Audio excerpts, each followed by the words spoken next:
না না না, আজকে রাজ্যে মাটি কাটা না হলে একটা কামলার পোয়ার চামড়া থাকবে না। সেনাপতি কি, সেনাপতির তো কোনো গতিই নেই। সেনাপতি মনে হয় পিছনে গোপাল বিড়ি টানতে গিয়েছে। এবার কি কাজের চাইটা আমার একাই যাওয়া লাগবে? যাই তো, একটু হেঁটে আসি।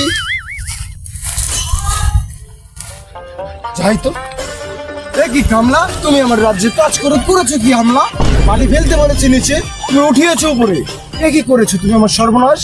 বাড়ার কথা কয়েন না, বাড়ার কথা কয়েন না। মুখে লাগাম দিয়ে কথা বলো, তোমার কিন্তু পিঠের চামড়া থাকবে না। পিঠের চামড়া কয়বার তুলবেন আপনি? কয়বার তুলবেন? আপনি যে দিয়ে গেছেন পাড়া সেনাপতিরে, ও সেনাপতিরে কইছেন একটা পরোটা একটা ডিম দিতে, ও সেনাপতি একাই খেয়ে ফেলেছে পাড়ার সেনাপতি। না না না, আমার সেনাপতি এই কাজ করতেই পারে না।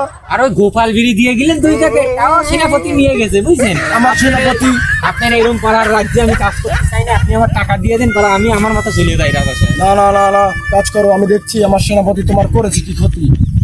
তাড়াতাড়ি দেখেন ওই বাড়া সেনাপতি ধরে নিয়ে আসেন। আর যদি গোপাল বিড়ির মামলা মিথ্যে হয় তাহলে কিন্তু তোমার খবর আছে। আচ্ছা ঠিক আছে, সেনাপতির সামনে আমিও তুলবো।